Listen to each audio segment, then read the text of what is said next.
episode 123. We're back, Rob. 1, 2, 3. 1, 2, 3. It's like the electric company. ABC 1, 2, 3. Yeah. Speaking of, I saw a hilarious social post the other day. Speaking of like electric company and things like that, and I wish I could pull it up and read it to you or whatever.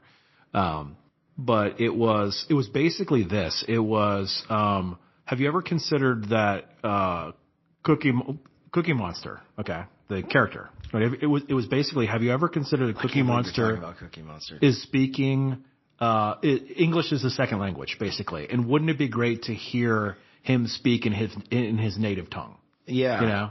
And I'm butchering the tweet or the post or whatever like that. You know what I mean? But the concept of the fact that, oh man, it makes so much sense that Cookie Monster, that English isn't his first language, and that's why he speaks all weird.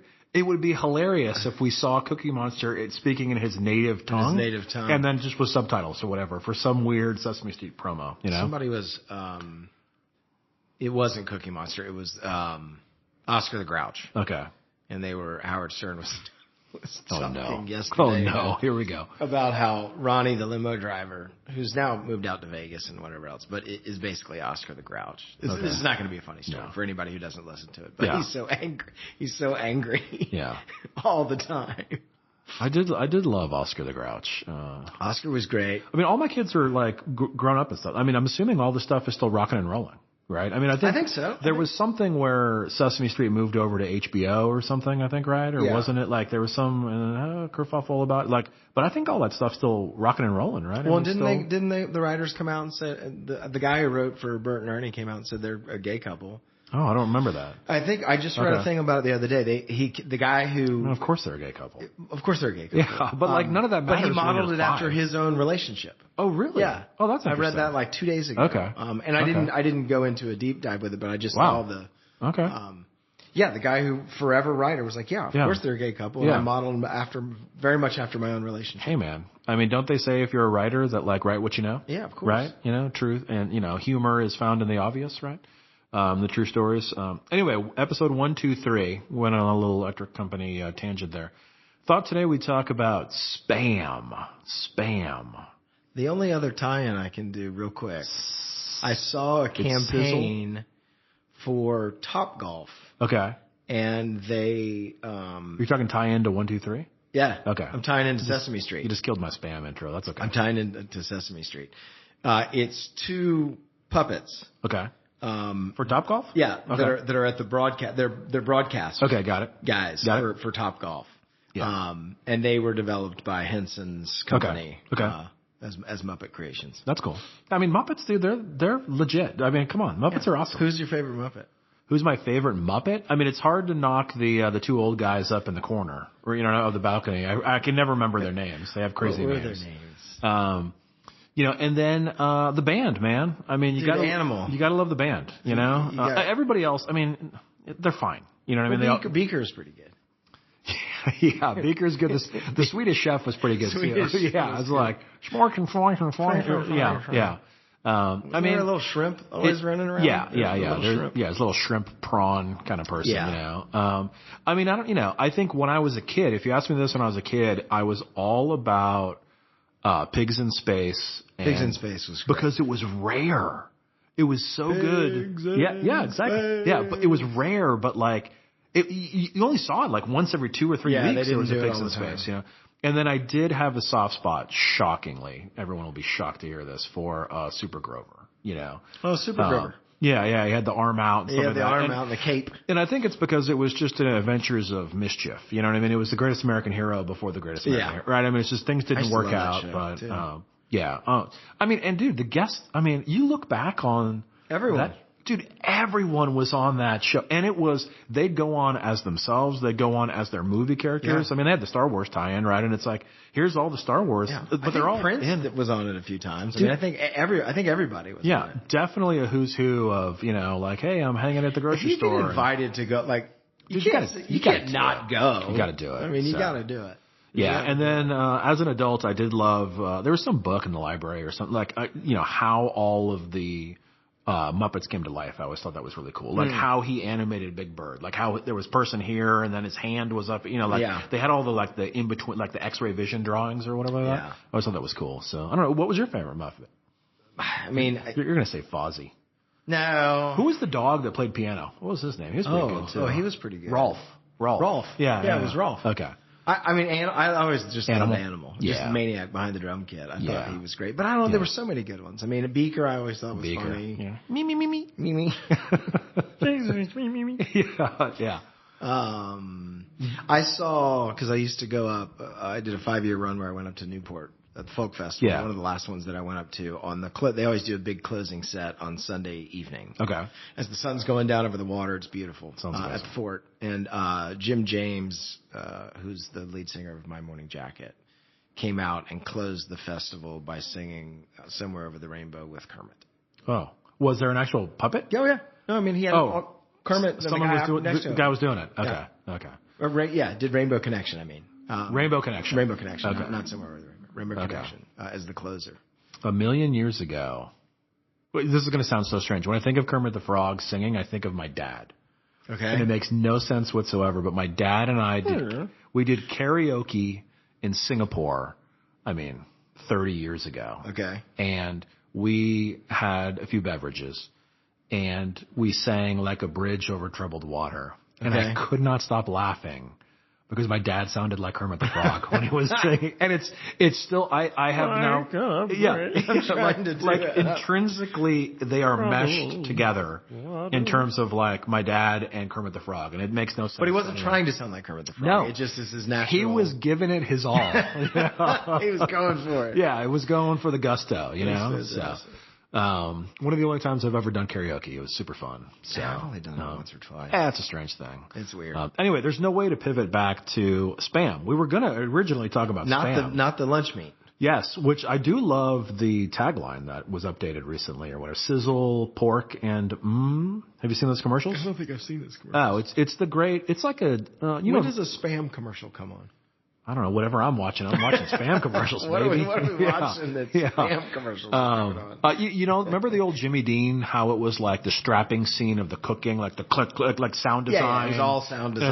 And it's all tight, like the cast iron skillet and the egg breaking and the this and the that, it's kind of like that. It's like, you've got the can of Spam and they're chopping up the Spam and then it's in the lodge kind of cast iron thing. And it's, and they have renamed it Sizzle, Pork, and That's not just the tagline. That's like the name of it now. Well, it's Spam, and then it goes Sizzle, Pork. Okay. Yeah, I don't really know what Spam ever stood for. Does it stand for? I don't even know. I don't know. Never looked into it. There's a place in the world for Spam. Have you had Spam? Not. Speaking of my dad, probably not since I lived with my parents. Yeah. So it's we used to have years. Camping. We take a thing of Spam when we went camping as Boy Scouts or whatever. Yeah. What's the difference with that and like corned hash, some type of corned beef hash? Corned beef hash. Well, corned beef hash. I feel like they're kind of together, aren't they? Well, or am I making that up? Like Spam is a little more like sausage. Yeah, but it's like the corned cranberry beef hash is like loose. It's like the Thanksgiving cranberry sauce. Oh yeah, for meat. You know what I mean? You pull it out of the thing, and it looks like the shape of the tub. It's the shape of the thing. Yeah. Yeah. My kids love that canned cranberry. Yeah, my kids do too. I can't stand it. Yeah, no, I'm not a huge. I like just regular cranberry sauce. But that's not the kind of Spam we were supposed to talk about. No, Spam. No, we're talking about like the inundation. We could have done this podcast 10 years ago, right? In terms of the inundation. Is that even a word? I don't even know. Yes, I'm going to accept that. How we all just get overwhelmed and bombarded with everything.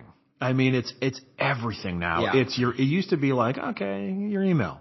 Now it's like your email. It's your text messages. It's your phone constantly. It's your office phone. My phone has gotten bad. It's your cell phone. It's just this constant, to the point where, hey, we run our own business and we need new clients, from time to time, and we solicit new work and I don't even answer my phone sometimes, I'm like, I don't know that person. That's spam, dude. Someone's calling to sell me whatever. So, and it is, within our industry too, it is constant just media this or collaboration that or white label this service. And I'm sure it's like this for every other, industry too, right? Where you just get industry specific. But it is just constant Yeah. Well, bombardment. You thought it was going to get better there for a while, or at least I did.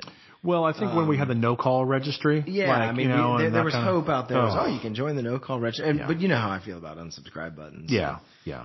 Go ahead and tell our subscribers. I think that's just a Speaking of subscribers. Yeah, I think that's just a ploy to get more spam. Yeah. It's verification that there's a person on the end of that email. Yeah. You're confirming. Yeah.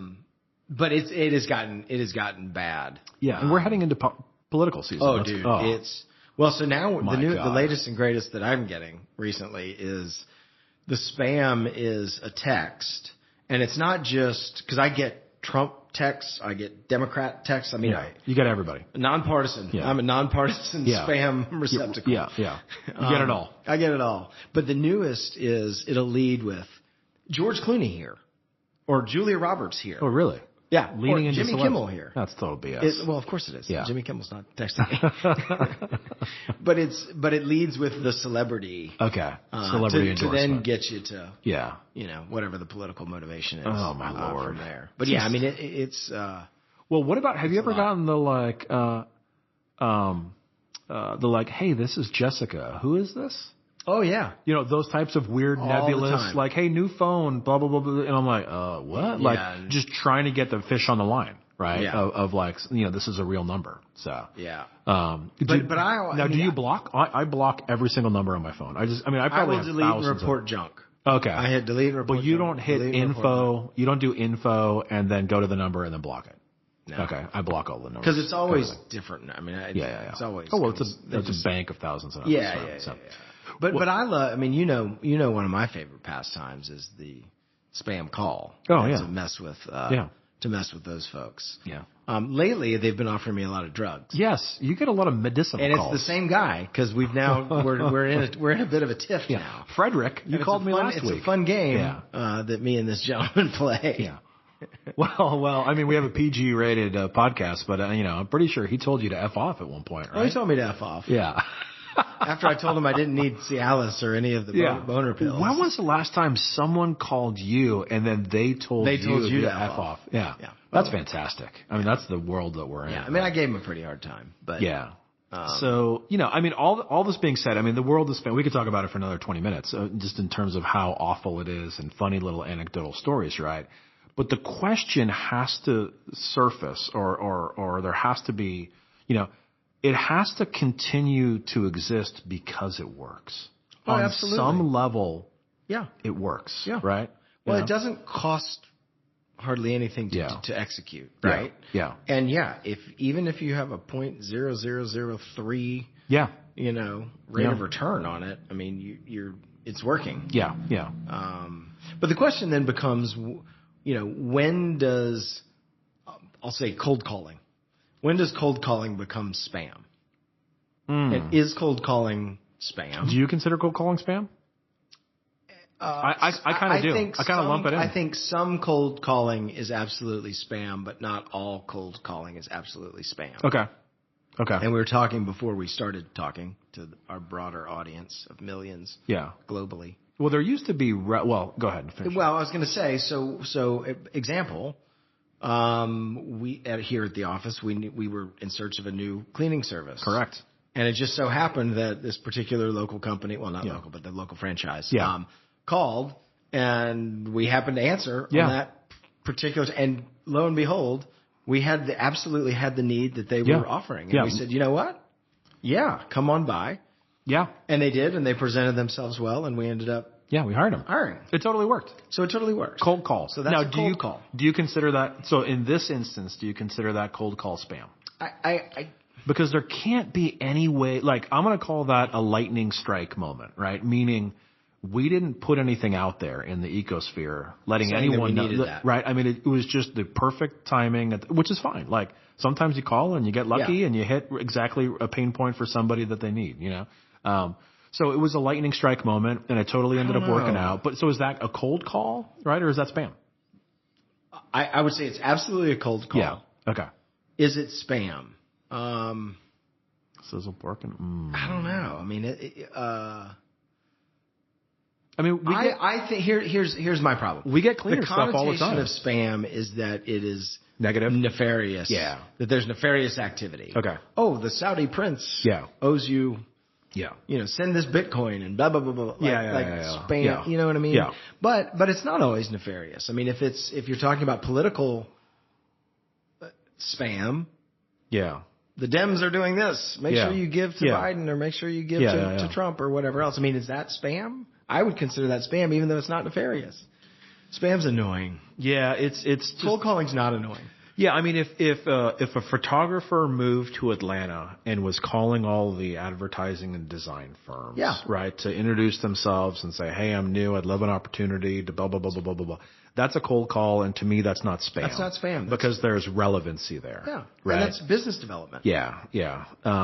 We recently got GSA certified. Well, recently, about a year or so ago, GSA certified, right? And we are listed with the government, right, on every single level. Federal, state, local, everything, right? Once you're in the database, man, I mean, the floodgates the amount of stuff we get just because of that listing, right? To me, that's all spam. Dude, that is 100% spam. Like, I don't need to buy 10,000 chairs, I don't need ladders. We're in the list of everything, right? It's spam, right? But again, I'll go back to, like, it wouldn't happen so much and increase with such frequency if it didn't work. Now, I don't understand the calls, right? The calls, I don't think, I'm surprised that still has ramped up as much as it does. Because I don't know anyone. General cold calling? Well, general like calls and texts to your cell phone of just randomness. You know what I mean? Just random. I'm selling, medicine, drugs. Yeah, I'm selling, solar panels, or I'm just anything. That to me seems so strange. That's like the new version of the direct mail, right? Yeah. Of like, I got my packet of postcards of people selling me stuff or whatever like that. So I think because the word spam is so close to scam, that I always there's a negative connotation to it. Well, so we just blatantly explained that it totally worked for us. We got a lightning strike moment, and we have a great service. We have a great partnership with those guys. Whatever. Can you think of anything else where a cold call out of nowhere or a spam or whatever like that has totally worked for you? Personal or business or whatever? Well, let's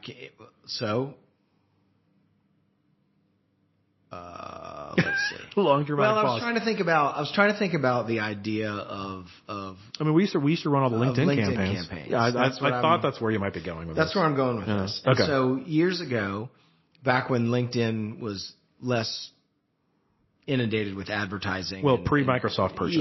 It was actually a pretty great resource, and it's still. I'm not saying it isn't still, but we just ran a LinkedIn campaign for a client and had incredible success. Actually, it used to be. This is not what it used to be. It was a different environment, right? Absolutely. As all things are. And we ran a very successful LinkedIn campaign for ourselves. Yeah, absolutely. And a lot of times, what we'll do, just in a broader sense, for clients, is we like to beta test things on ourselves. Yeah.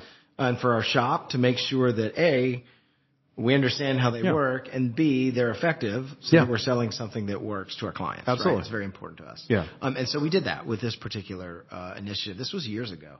And we put together a LinkedIn campaign, and we very specifically targeted two separate audiences. Yeah. Sort of B2B stuff. And we had success with it. Totally worked. Now, I would say that's not spam. I would say because we had a very targeted list. And we were. I'm going to call it like a connection-based campaign, meaning we connected with like-minded individuals, and they had to opt in to accept. Call it a friendship request. Yeah. It's not what it is in LinkedIn, but they had to actually link in to get another message. So there was an outgoing message that was like, "Hey, so and so, we've got the same." There was relevancy there. Right. Whatever that message was, very specific and targeted to them. If they didn't want to accept, they didn't have to accept. Right. By any stretch. Right.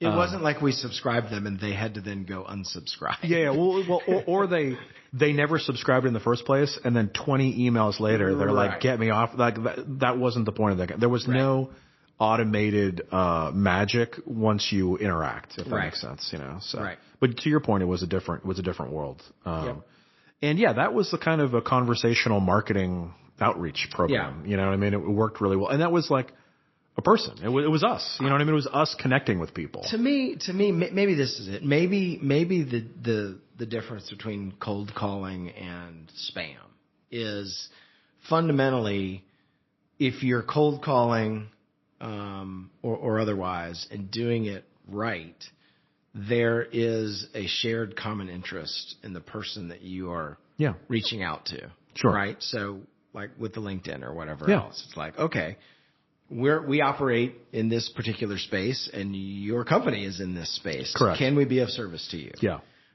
So maybe that's it. Maybe it's just it's when you get stuff out of the blue that's like, when I get Trump texts. Yeah. Yeah. It's just, clearly they have not done their research. Let's just say that. And it's just a blanket. It's just a numbers game. Just a numbers game. Yeah. Without any relevance whatsoever. Yeah. So maybe that's the difference. Yeah.